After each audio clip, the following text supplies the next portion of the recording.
Let's have a quick chat about building reader engagement. It's been on the mind a lot lately because as I finish all the foundational stuff to relaunch my publishing, interacting with people who are enjoying the books is really important, both on the point of sale and through other channels. It doesn't take much looking around to see how other authors, particularly successful authors, present themselves away from their books. And creative ways of connecting with your audience is super important. Essentially what we're doing is we're building a brand based upon that connection. When we fail to connect, we are almost putting ourselves into a position where we physically cannot build a brand. And that's a distressing place to be. The whole purpose of using your pen name, using your presented works, is to create that emotional connection. So if we can't create that emotional connection by connecting with our audience, we have failed. When you look around, particularly on social media, like the video social medias, the text social medias help, but a lot of the text media platforms seem saturated. The platform is no longer boosting consumer content, it's boosting paid content. Probably 9 out of 10 social medias are not planning on growing their audience. They're working on monetizing their audience, which means that I put something out, maybe 1 in 10, 1 in 20, 1 in 30 people on my list see it. You will get 3 and 4 ads for every single post from your friends that you see because everything else is boosted or not showing. At least that's how it seems.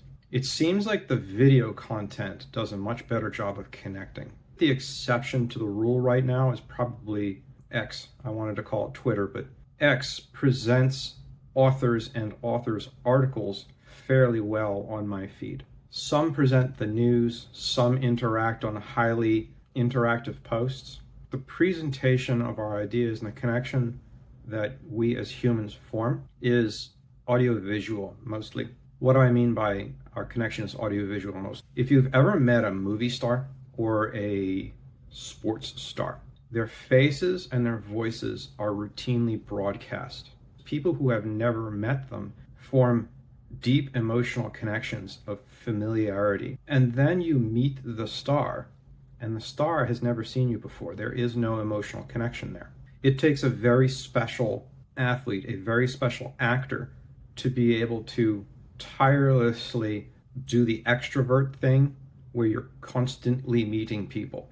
For example, there was a Houston football star, very well known. He went out and had private rooms. He would go in the back door of restaurants because every time he walked through the door somewhere, he was mobbed. And he just wanted to go out and eat because he's a normal dude and he's hungry. So we form our emotional connections audiovisually mostly. Text does that to a degree, but you don't get to put the person's voice unless you've met them, unless you've heard them. And what I mean by that is, if I am reading someone's work, the voice that is created while I am reading is not necessarily tied to an individual. But when I have seen someone and listened to someone, when I read their text, oftentimes it's in their voice. So it's like I'm listening to that person talking to me.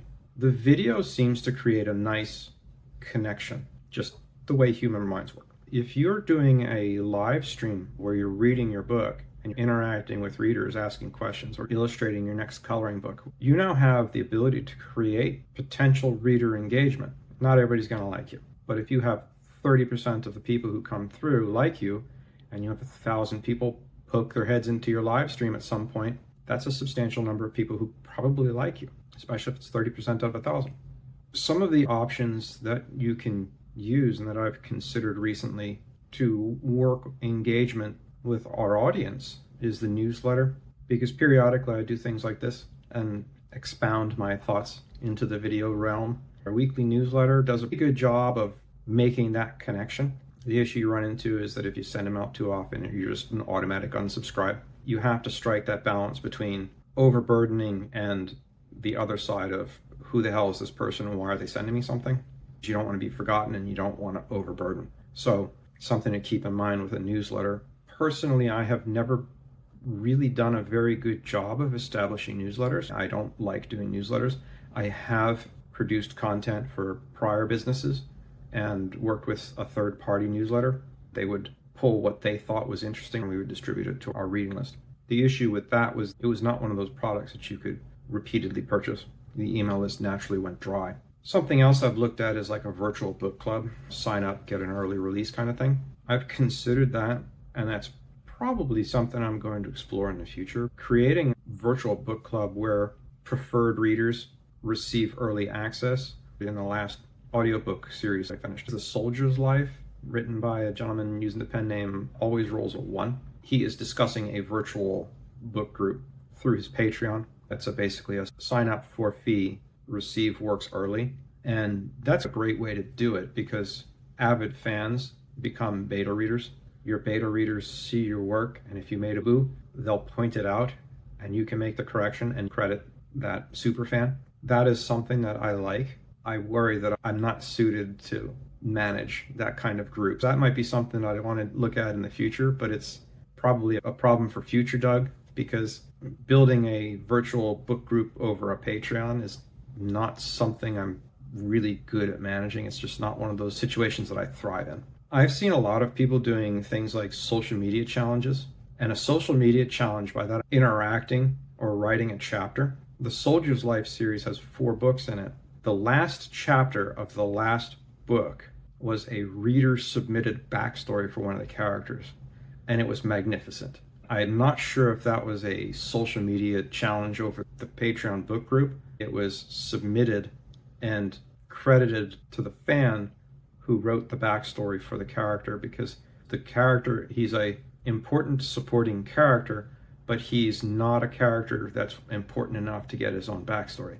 So the backstory for the character was super entertaining because there was a lot of pieces about this character's backstory dropped through the story.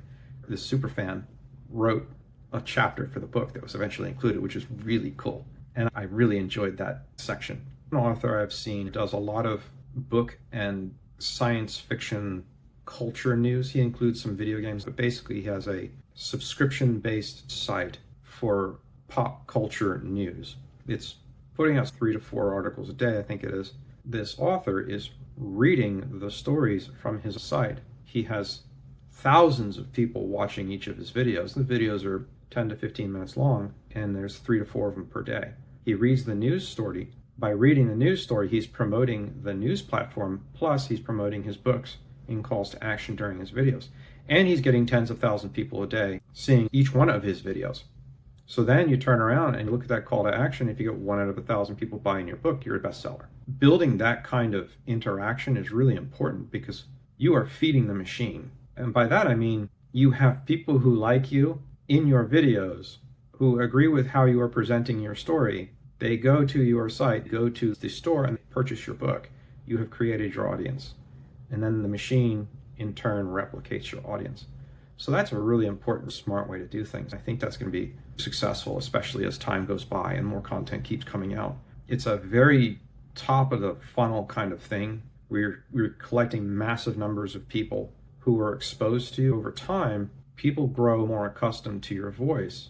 You are building that character reader engagement because people are listening to 2, 3, 4 videos in a day.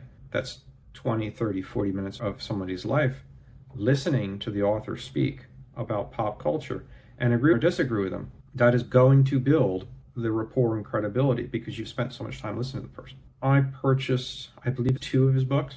So it's a drop in the bucket. But when you've got thousands of people watching each video and you've got hundreds of videos out, you're going to have some pretty good traffic. The issue is that it's news and it's not something you can ever walk away from. Once you start reading the daily news, the daily updates become the content. It's not evergreen. People aren't going to be going back and looking for news in pop culture randomly. You might get somebody doing research at some point, but that content is only really viable for a few weeks.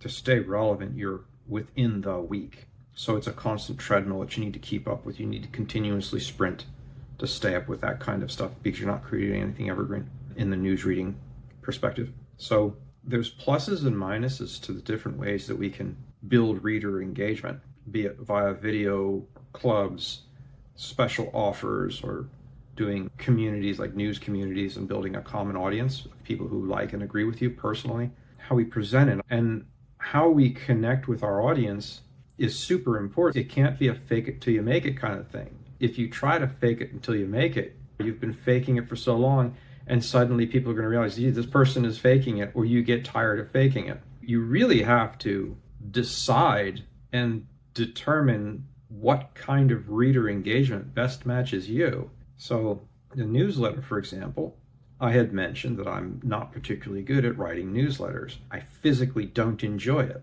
I think that I would probably enjoy the online virtual book club kind of group. Maintaining that is not something that's very high on my to-do list. At some point, it might become effective to work with an assistant who is very good at social media engagement and that kind of stuff, managing a Discord, managing a Patreon, however it works technically. And for all we know, those platforms might disappear before I even start doing that, so who knows. The social media challenges, I know there's people who do really well with that. And there are people who have engagement formed because they understand the algorithm. I think that's a very effective way of targeting a specific social media, though organic targeting of social media is much more difficult now if you're not boosting your posts and paying to win. I suspect we're probably going to lean towards the virtual book club kind of thing. I'm not quite sure how I want to approach that, but there's a lot to think about. This is all problems for tomorrow, Doug. It's one of those things rattling around in the little head, so I figured I'd talk about it and get it out of my brain so I can clear the decks and think about stuff that's more important. Building reader engagement, discovering creative ways to connect with our audience is really important. And again, it's not a problem for Doug today. It's a problem for Doug like 2 or 3 steps down the road. Foundation is almost finished. I'm going to get into the publishing a backlog of books, and then I need to start thinking about these kinds of things. We're almost there. I appreciate you listening this long. I'm glad I could get this out of my head because it's one of those things I've been thinking about, and it's rattling around in this little box up here like a stray marble for a little while. I hope you enjoyed. Have a wonderful week. Go forth and conquer.